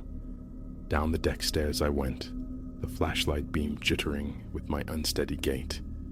Above, the security lamp hummed its monotonous tune, casting a harsh circle of illumination. Beyond its perimeter, the darkness felt absolute, intensified. Halfway across the sodden grass, I halted. Every nerve fiber shrieked a retreat signal. Then, movement again, a subtle drift leftward, always hugging the concealing gloom. My mouth went parchment dry. One more hesitant step forward from me, and it flowed deeper into the woods. The motion was unnervingly smooth, liquid almost. No snap of twig, no rustle of leaves underfoot. Just silent, effortless translocation. I retreated slowly, the backs of my calves bumping the lowest deck step, then spun and scrambled inside. The deadbolt slammed home. I twisted the lock twice for good measure before yanking shut every blind. The remainder of the night found me entombed in my recliner, facing the shrouded windows, flashlight resting heavy in my lap. Sleep was a forgotten country. Dawn revealed a lawn slick with dew, yet yielded no evidence, no impressions in the soft earth, no fractured branches, no disturbed leaf litter, nothing to corroborate the night's visitation. Self-doubt gnawed, perhaps exhaustion, an overdose of caffeine, a deficit of rest had conjured the phantom. Then came Wednesday evening, the familiar ritual, punishing shift, protesting muscles, the solace of coffee. I consciously averted my gaze from the kitchen window while nuking a frozen meal, but the magnetic pull of morbid curiosity proved irresistible. I had to look. It was there, Same sentinel posture, same precise location. My plastic dinner tray slipped from numb fingers, clattering against the linoleum. The figure offered no reaction. A Stygian cutout against the sylvan backdrop. This time, the threshold remained uncrossed. I observed it through the glass for indeterminate hours, feeling unseen eyes returning my stare, though none were visible. Thursday bled into Friday, Friday into Saturday. Each night, the apparition materialized at the yard's edge, a constant presence that dissolved upon any approach. My phone camera captured only blurs, amorphous patches of impenetrable dark. A newly installed security camera recorded footage filled with indistinct shadows and digital noise. My neighbor, Mateo, listened with thinly veiled concern. "Probably just a deer, man," he offered, attempting reassurance. "They get spooked by the light, freeze up." But I knew deer. Their movements were terrestrial, their presence announced by sound. This entity moved like drifting smoke and adhered to absolute silence.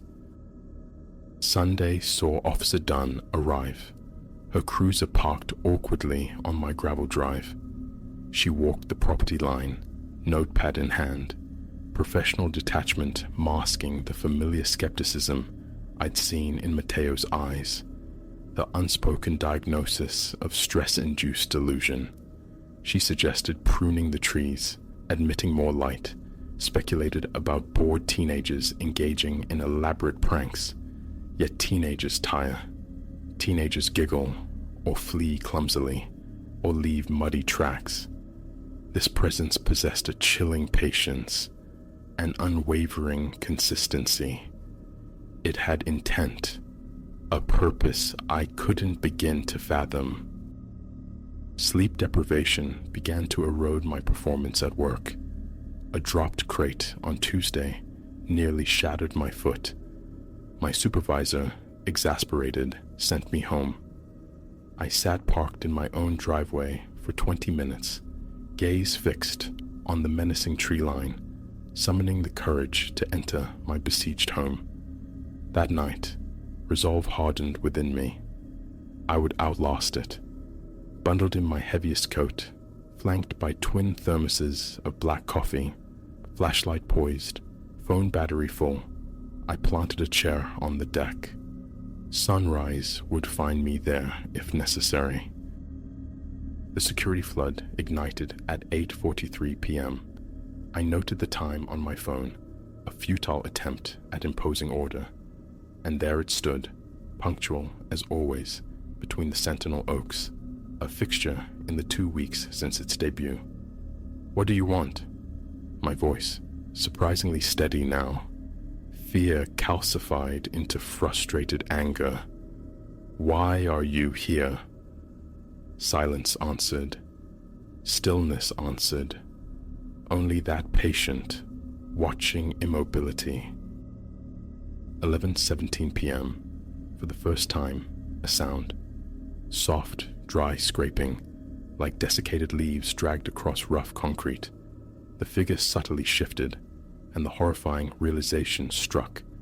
The sound originated from it. My knuckles whitened, gripping the flashlight.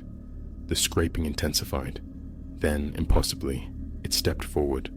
The first advance, not retreat. My heart hammered against my sternum. Every muscle coiled, primed for flight. Another step. It cleared the tree line, stood exposed. The floodlight should have rendered it stark, defined, but the darkness seemed intrinsic, clinging, refusing illumination. It was like gazing upon a fissure in reality, a mobile fragment of night itself. The scraping swelled, vibrating in my teeth, filling my auditory world. Another step, then another. It reached the yard's midpoint. I raised the flashlight, thumb hovering over the switch. yet paralyzed by a primal instinct warning against clarity. I didn't want to truly see. The chair scraped backward as I lurched my feet, legs trembling violently. The figure halted. The scraping noise ceased abruptly, leaving a high-pitched, ringing silence. 20 feet separated us in a tense tableau.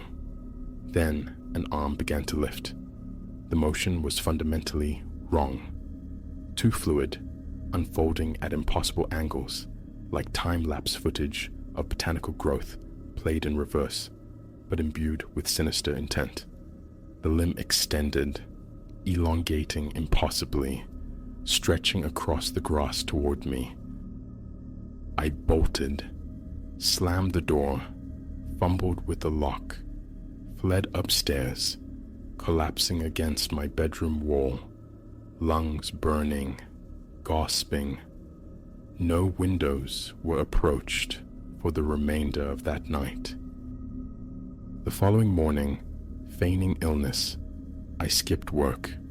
The day became a frantic campaign against shadow, installing additional floodlights, hacking back undergrowth, trimming low-hanging branches, more cameras, motion sensors, even a high-voltage electric fence system were purchased and deployed. Futile gestures. It appeared that night, undeterred, in its designated spot, despite the amplified light and denuded landscape. Cameras captured only static snow. Motion sensors remained dormant. The electric fence might as well have been decorative wire, but a shift had occurred. Now it would periodically advance, always stopping halfway, always raising that grotesque, impossible arm, only retreating when I sought refuge indoors or averted my gaze. My life inverted. Sleep claimed the daylight hours. Nights became vigils. Blackout curtains shrouded my bedroom. Caffeine pills became sustenance. Spreadsheets tracked its appearances, movements, the evolution of its disturbing sounds. Understanding became an obsession, a pattern, a motive, anything to anchor it to reason. Week 3 brought termination. Too many absences, too many costly errors. Mateo's check-ins ceased. Officer Dunn stopped returning my calls.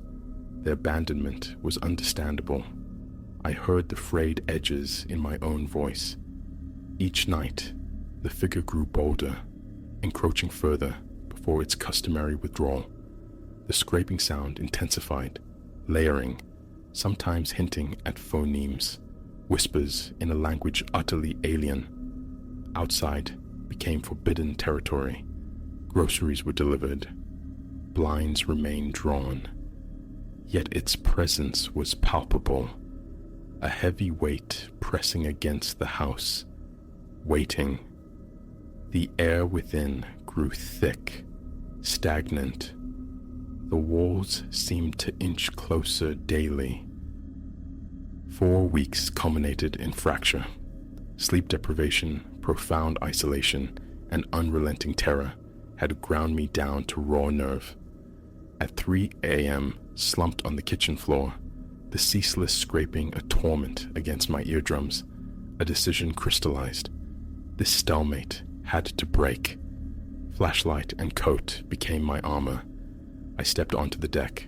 The figure occupied its usual station, the aberrant arm already commencing its unnatural ascent. A deep breath, then forward, across the damp grass. It did not retreat. The scraping crescendoed with each step. My ears popped, vision tunneled, blurring at the periphery, but onward I marched. 10 feet. Details began to resolve, though my mind recoiled, refusing comprehension. The darkness wasn't merely clinging, it was. The figure, flowing, coalescing like black water defying gravity. 5 feet. The arm stretched, impossibly jointed, reaching. The scraping consumed all sensory input. Warmth trickled from my nose. Blood. 3 feet. 2. 1. I stopped, raised the flashlight, thumb finding the switch. The figure lowered its arm. The scraping noise sheared off into profound silence. And in that vacuum, I heard breathing, not from the entity before me, but from behind. Slowly, I turned. Another figure stood upon my deck, identical to the first, its arm lifted. Simultaneously, another emerged from behind a maple to my left. Another materialized beside the garden shed. More coalesced along the tree line. 2, 5, a dozen.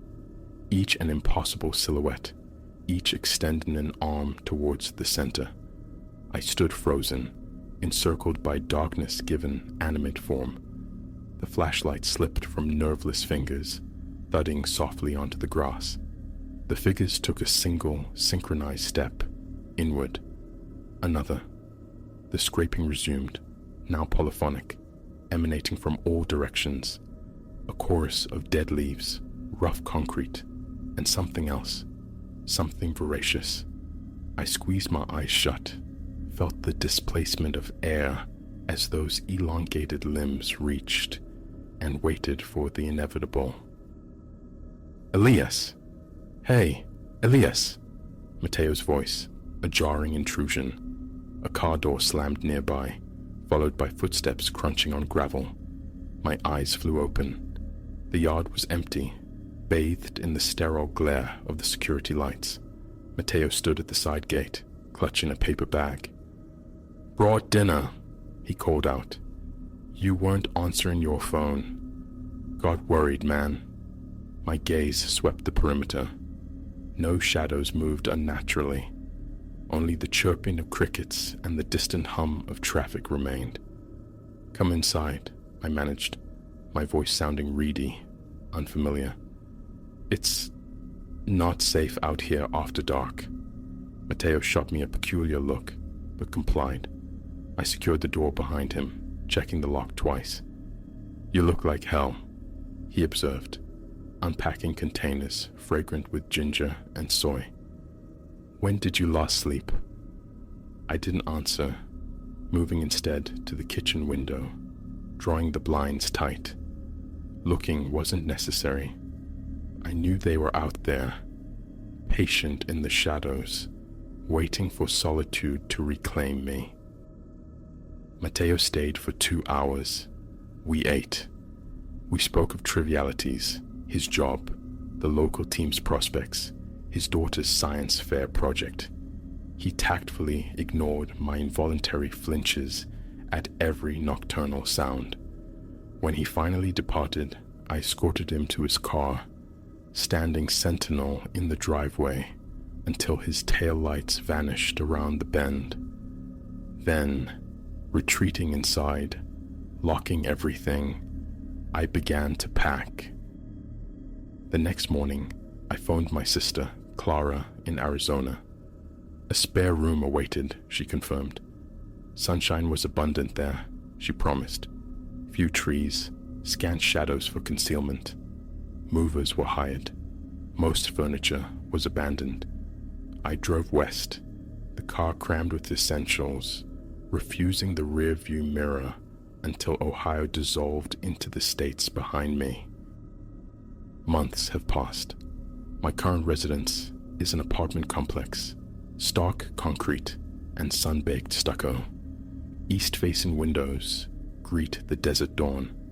I work daytime hours at another warehouse, sleep often with the lights blazing.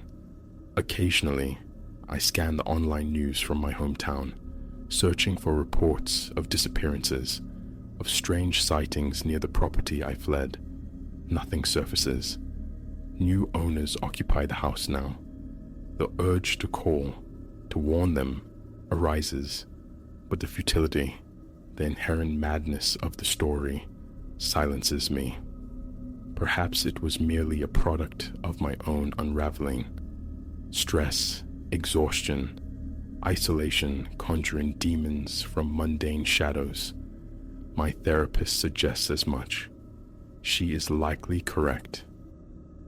Yet, I avoid the outdoors after nightfall, and sometimes, drifting in the liminal space before sleep, a faint sound reaches me, disturbingly familiar, a dry, scraping cadence, like dead leaves skittering across concrete, seemingly originating just beyond my window. The blinds remain firmly closed. I cultivate ignorance. I refuse to know if anything waits outside, reaching with arms too long. I refuse to know if they followed. I refuse to know if they are still waiting.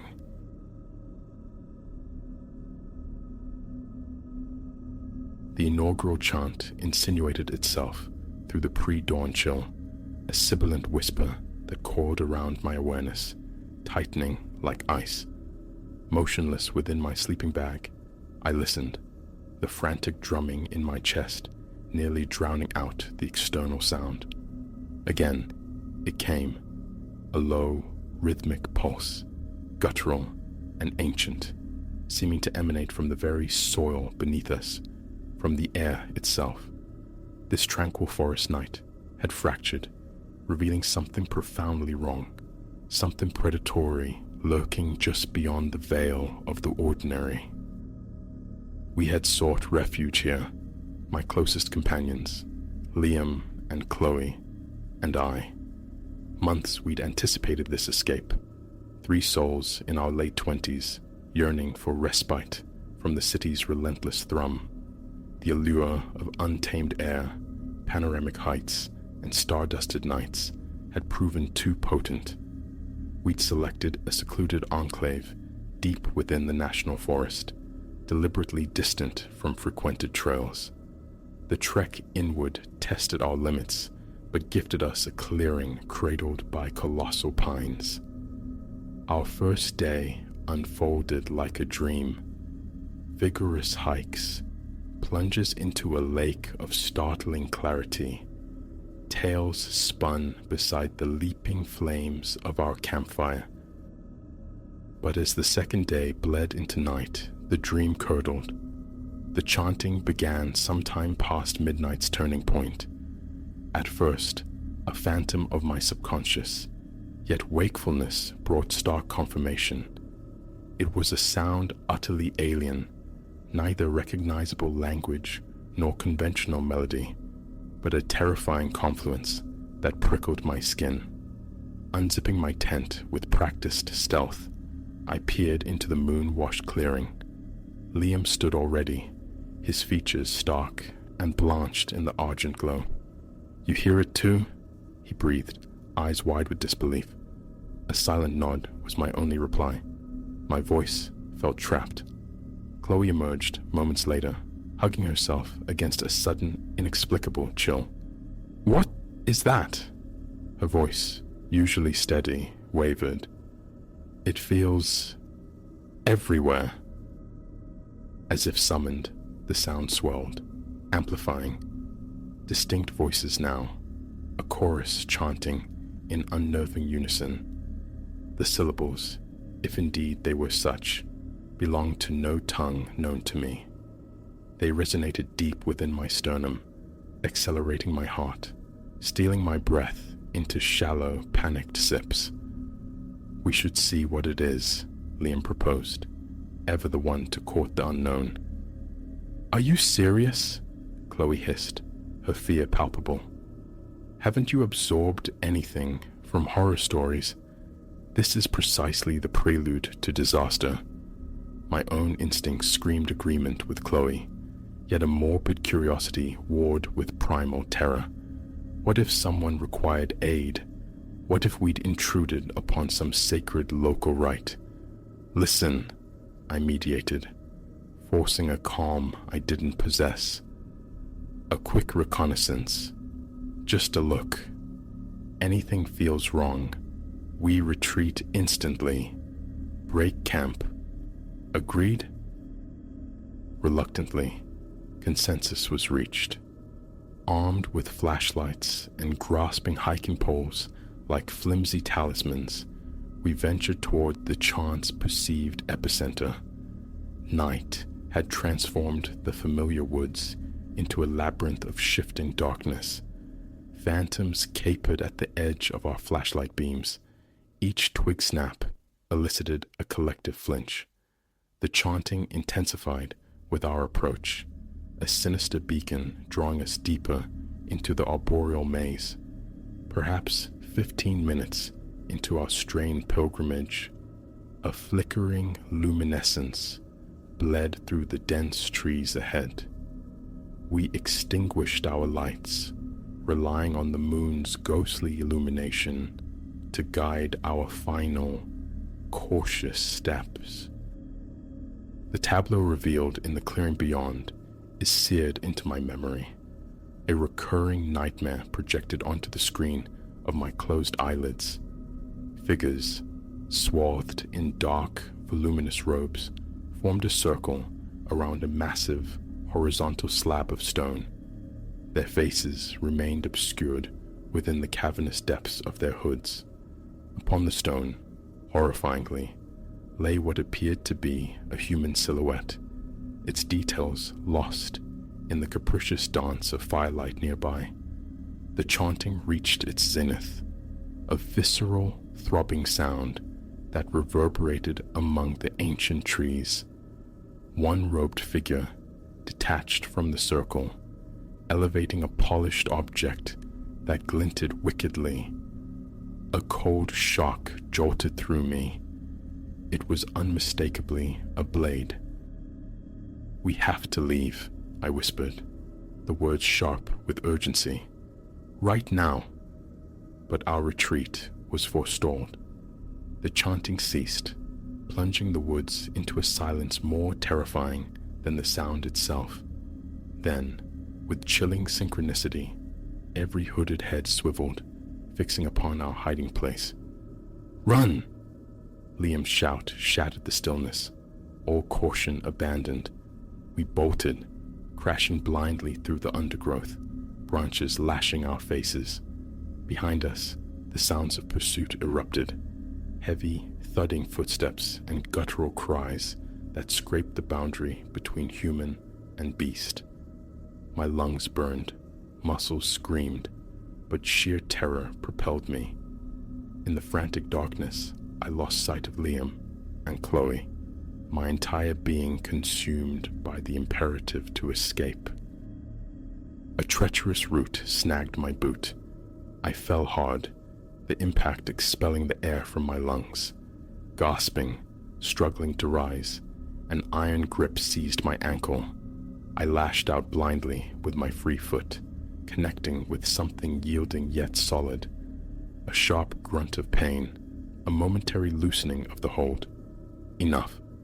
I scrambled free, fueled by a fresh surge of adrenaline, running until collapse was inevitable. I found refuge behind the bulk of a fallen giant, heart hammering violently against my ribs, certain its frantic rhythm would betray me. There I lay, breath held captive, straining for any sound of pursuit. Minutes stretched into an eternity, morphing slowly into an hour. Gradually, the forest's natural nocturne returned. An owl's query, the furtive rustling of unseen creatures. But of Liam, of Chloe, there was nothing. As the adrenaline ebbed, the chilling immensity of my predicament settled. Alone, lost in the wilderness, devoid of supplies, ignorant of which direction offered salvation.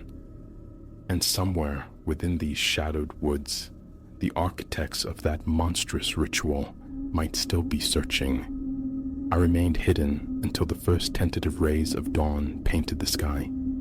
Every elongated shadow seemed poised to strike. Every natural sound sent jolts of fear through me. Yet stillness meant surrender. I had to find help, to report the horror we had witnessed. It was deep into the afternoon when I finally stumbled upon a marked hiking trail. An hour later, exhaustion warring with desperation, I encountered a group of day hikers. My disheveled state and fragmented, frantic narrative spurred them to contact the park rangers. The search for Liam and Chloe spanned days. Our campsite was located untouched, save for bizarre sigils carved deeply into the bark of adjacent pines. But my friends had vanished without a trace. When the rangers eventually located the clearing from my description, it was barren. No altar stone, no fire remnants, nothing to substantiate my tale beyond trampled vegetation and more of those unsettling symbols etched into the trees. Endless hours were spent with law enforcement, federal agents, recounting the night's events with painstaking detail. Skepticism radiated from them. Without corroborating witnesses, without tangible proof of the cult, the unspoken conclusion hung heavy in the air. I was either delusional or complicit. 5 years have dissolved since that night. Liam and Chloe remain ghosts, officially catalogued as missing, presumed victims of the wilderness. Perhaps an animal attack, perhaps a fatal misstep. Only I carry the weight of the truth. Sometimes, in the profound quiet of late hours, I fancy I hear it again, that insidious chanting carried on the wind. I've relocated thrice, yet the feeling persists, a phantom echo. I coexist now with the gnawing fear, the unshakable sensation of being perpetually observed. More corrosive than fear, however, is the insidious doubt. Was the ritual real?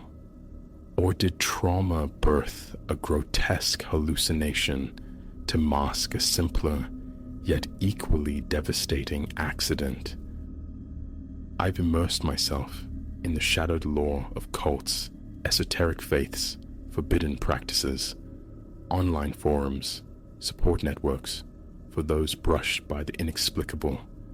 These have become my refuge, my research library.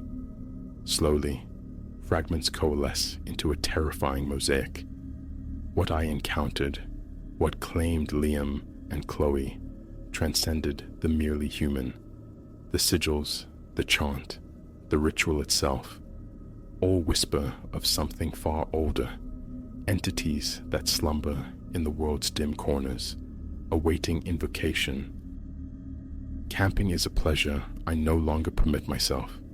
The wilderness, once a sanctuary, now feels menacing. Yet sometimes, gazing from my window at trees silhouetted against the night sky, their branches swaying, a chilling question arises. Are they merely trees, or something else entirely? Watching, waiting, poised to reclaim me for that abyss of terror. One certainty remains. Realms exist beyond our fragile comprehension, and ignorance can be a profound mercy. For once that veil is torn, retreat is impossible. The knowledge becomes a haunting, a transformation, leaving you forever scanning the shadows, forever wondering when they will return. So, should you find yourself deep in the woods as darkness reigns, and a sound like chanting reaches your ears, resist the urge to investigate. Quell the impulse toward heroism. Simply turn and flee. Run without pause, without looking back, because some sights, once witnessed, burn themselves irrevocably upon the soul, and some rituals, once commenced, ripple outward, forever seeking completion.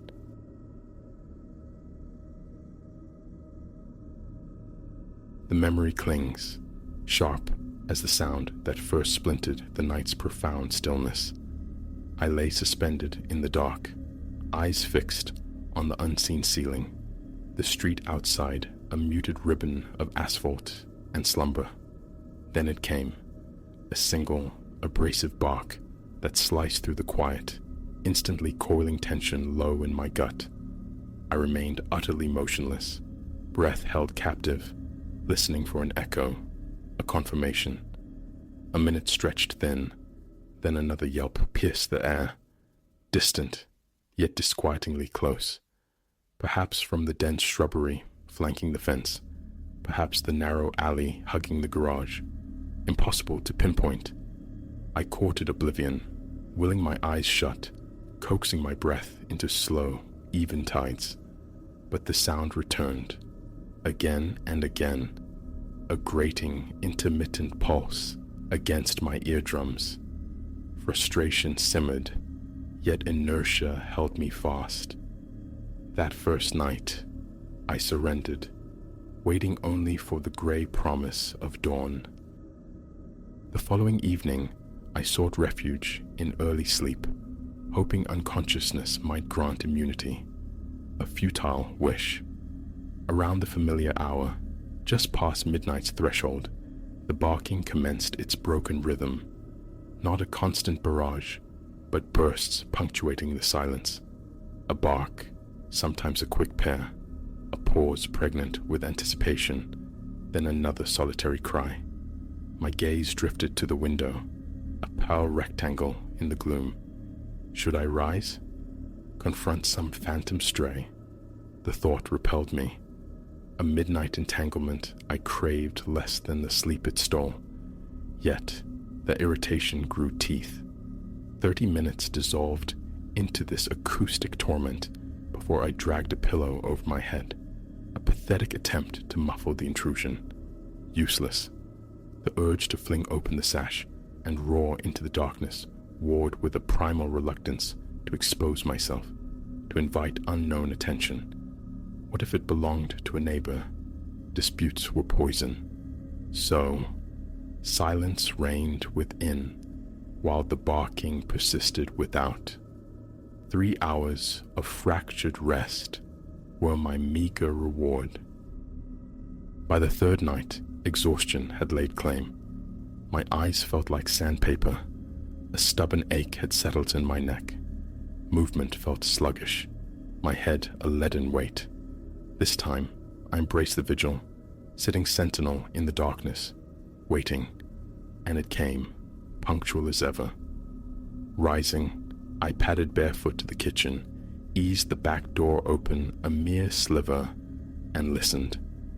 The sound was undeniably closer now, perhaps just beyond the weathered planks of the fence, or nestled near the corner of the small utility shed. From a drawer, I retrieved a heavy torch, listened again. Silence hummed. Then, another bark, seemingly shifted, further left. I stepped onto the cold kiss of the concrete stoop, the night air raising goose flesh on my bare arms, clad only in a thin shirt and sweats. The torch beam sliced into the darkness, sweeping the fence line. Nothing. I clicked it off, plunging back into shadow, waiting. The bark erupted once more. Canine, yes, but fundamentally wrong.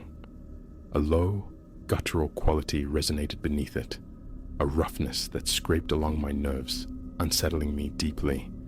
I retreated, the deadbolt sliding home with a definitive click, and remained in the kitchen's dim sanctuary until sunrise bled through the window. Perhaps 2 hours of sleep followed. Night 4 arrived, and with it, the end of my patience. Enough. I would venture out, probe the perimeter, crawl through the undergrowth if necessary. Preparations began early.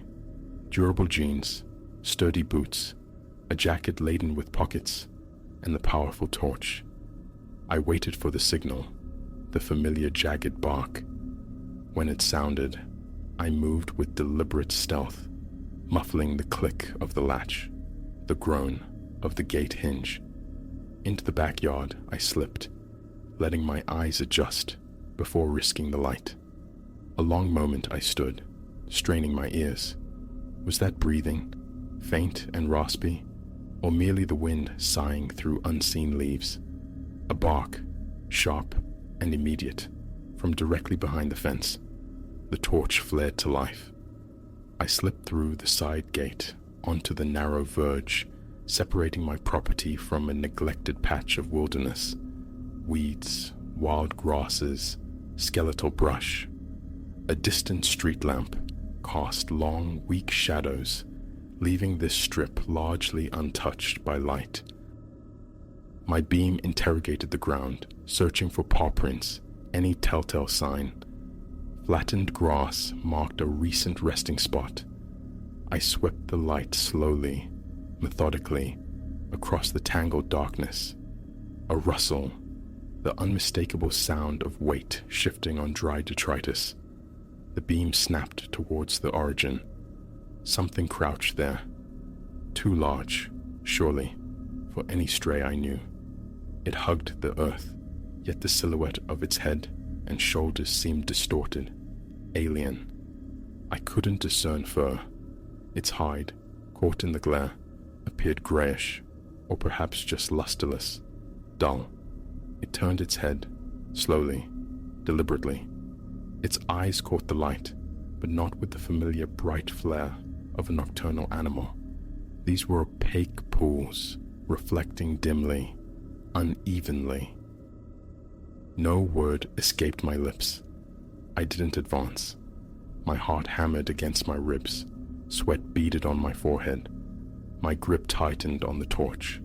The creature emitted a soft, low noise, not quite a growl, more a guttural expiration of air. Then it barked. The sound jolted me, forcing an involuntary step back. It didn't flee. It remained low, observing me, its posture radiating an unnerving stillness. I registered the wrongness of its form. The limbs seemed disproportionately long, the hind legs bent at an unnatural angle. I tried to sharpen the focus, but the creature shifted, sliding sideways with an unnerving fluidity, still hugging the ground, before melting behind a dense clump of taller grasses. I stood frozen for a minute, maybe two, enveloped by the night's ambient sounds, distant traffic hum, the electric thrum of the far-off lamp, the ragged rhythm of my own breathing. No more barks disturbed the quiet. Eventually, I killed the torch beam and retreated to the perceived safety of my yard. The gate clicked shut behind me. Inside, I sank into a living room chair, profoundly unsettled. What was that? Not merely a dog, something else entirely. And I had no earthly idea what to do. The following day was a blur of forced concentration and bitter coffee. The image of the crouching thing haunted the edges of my thoughts. A desperate urge to confide, to share the burden, warred with the certainty of disbelief, ridicule. Who would take such a story seriously? I swallowed the words, telling myself it was just a deformed dog, perhaps sick, injured, and trick of the light, an odd angle. But a deeper conviction resonated. It was not right. That night, the house became a blacked-out observation post. I extinguished every light, positioning myself on the floor by the back door, ear pressed against the cool wood, listening. Punctually, the barking began. I sprang up, snatching the torch, and, on impulse, a heavy wrench from a nearby shelf. Outside again, creeping along the fence line, striving for silence. The rustling came sooner this time. I threw the beam instantly into the brush. Movement flickered, indistinct. As I edged towards the chain-link barrier, the creature partially rose. For a fleeting second, it seemed to lever itself upward on its hind legs before dropping back to all fours. Definitely not animalian in any conventional sense. The shape was aberrant. The front limbs possessed an unnerving length, the head strangely formed. I caught a glimpse of a face, flat, pale. The mouth opened, revealing sharp, irregular teeth. It barked again, the sound strained, as if mimicking a noise it had only heard, lacking the organic resonance of a true bark. I stood rooted, the wrench a cold weight in my hand, heart pounding a frantic tattoo. Crossing the fence, closing the distance. Unthinkable. The creature paced restlessly behind the screen of grass, its outline shifting, phantom-like. Its breathing was audible now, a heavy, rasping cadence. A peculiar odor drifted on the air, damp earth and decaying leaves, underscored by a faint, clawing hint of rot. The instinct to flee screamed, yet a morbid curiosity held me captive. What was it? I took a hesitant step closer, directing the full intensity of the torch beam upon it. The creature flinched, recoiling several steps. In that moment, I saw what looked like loose folds of skin around its neck, or perhaps uneven tufts of sparse fur. It opened its mouth again, baring its teeth in a silent snarl, followed by another short, sharp bark. I advanced another step. It reacted instantly, moving with surprising speed, laterally, dissolving into the unlit depths. I heard the crashing passage through bushes, then nothing. Back inside, doors secured, I collapsed onto a kitchen chair, a fine tremor running through me. My throat was parched. I poured water from the tap, drinking slowly, deliberately, trying to quell the frantic pulse still racing beneath my skin. What name could encompass such a thing? It wore the guise of a distorted animal, yet moved with an unsettling hint of something else. Its bark felt like a performance, a hollow imitation. Why here? Night after night. Was it searching for sustenance? Had it wandered from the untamed land beyond the developed lots? Yet local lore held no tales of strange beasts. This was a neighborhood of modest homes, fenced yards, predictable routines. Over the ensuing nights, my tactics varied. I tried utter stillness, peering through minuscule gaps in the fence boards. Once, I glimpsed its back, a hunched spine, patches of thin, dark hair clinging to pale, unhealthy-looking skin. It continued its intermittent barking, as if calibrating the sound, testing its effect. I tried whistling softly. No reaction. I tossed a small stone into the brush. It merely crouched lower, wary, but seemingly unafraid. It never breached my boundary, always remaining just beyond the fence. The barking adhered to its schedule, commencing around midnight, lasting an hour or two in sporadic bursts, then ceasing. I never witnessed its departure. The sound simply stopped, leaving me to wonder if it had slipped away unheard or remained motionless, waiting for me to abandon my vigil. Paranoia began to weave its tendrils around me. Old blankets became window shrouds, blocking any betraying interior light. My phone screen was dimmed to its lowest setting.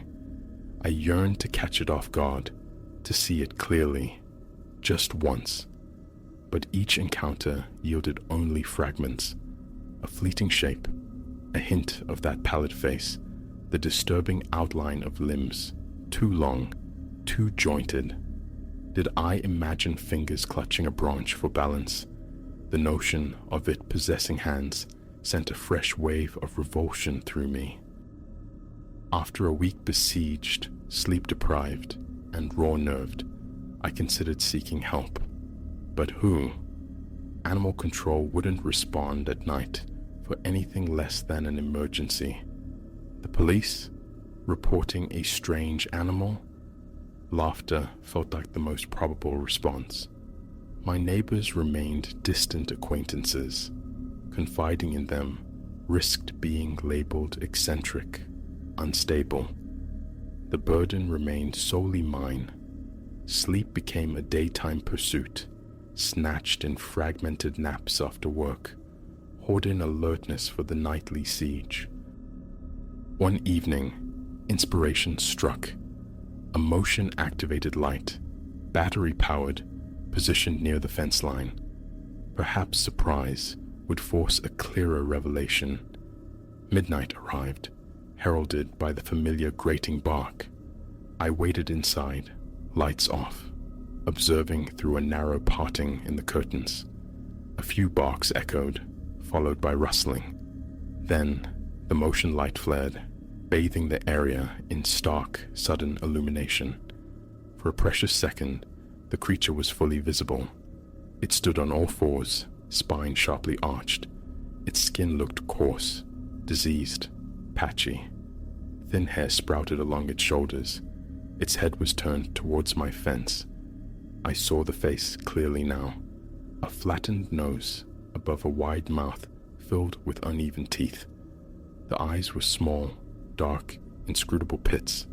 It jerked its head towards the light source, startled perhaps by its sudden appearance.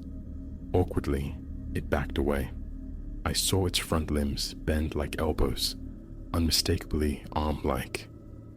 The back legs bent like a human's, in a deep crouch, not the hocks of a dog. It lowered itself swiftly, vanishing once more beyond the light's reach. The realization struck with visceral force. This was no mere animal aberration. Its movements were too unnatural, its bark too studied. Nausea churned in my stomach. My hands trembled violently. I retreated to the bathroom, splashing cold water on my face, feeling the damp chill of sweat under my clothes. I listened intently. After the motion light timed out, a few more barks sounded, weaker now, hesitant. Then profound silence descended. The next day, the thought of escape tantalized. A friend's couch, a cheap motel, but flight felt like surrender. A deeper need gnawed at me, the need to understand. That night, when the barking began, I retaliated with sound. Flinging open the back door, I yelled, "Hey!" My voice, loud and sharp, aimed for anger. A momentary pause in the barking. "Go away!" I shouted into the darkness. Silence stretched, then the barking resumed, softer this time. I retrieved a length of metal pipe from the garage and struck it repeatedly against the fence, the clang echoing harshly. The barking ceased abruptly. I heard movement, a retreat into the brush, then stillness. I waited a long time. The barking did not return that night. A fragile hope flickered. Perhaps I had finally driven it off. It was short-lived. The following night, the barking returned. Undeterred, I repeated my sonic assault, shouting, banging the pipe. This time, it persisted, the intermittent cries continuing, unabated. Torch in hand, I went out again, scanning the darkness beyond the chain link. I spotted it several yards back, behind dense shrubbery. It was sitting almost upright, one hand-like limb grasping a low branch for support. It barked once more, a defiant sound. "Leave me alone," I yelled, my voice cracking with fatigue and frustration. It turned its head slightly, regarded me for a moment, then flowed away, crawling on all fours until swallowed by the night. In the days that followed, I tried resignation. Earplugs offered little defense against the insidious bark. Quiet music was merely drowned out. Sleep remained elusive, captured in brief, unsatisfying bursts. The routine became grimly familiar. Listen, wait, endure, or venture out for another fleeting, disturbing glimpse. No definitive tracks ever appeared. No scat, no shed fur. only the crushed grass and occasionally disturbed earth. Eventually, the frantic need for answers subsided, replaced by a weary acceptance. I stopped trying to understand the creature beyond the fence. It never attacked, never crossed the boundary into my yard. It simply existed out there, a nocturnal anomaly, barking its strange, forced cries, revealing itself only under duress. Driving it away felt futile. The barking continued, night after night. I learned to function on fragments of sleep, to endure the bone-deep fatigue. My thoughts still circle back to it, to the damp earth smell, the hunched silhouette, the unsettling mimicry of a bark. What does it want? Why my fence line? Questions without answers. I only know it remains. So, the flashlight stays within reach. The doors remain double locked, and I wait, night after night, for the reprieve of sunrise.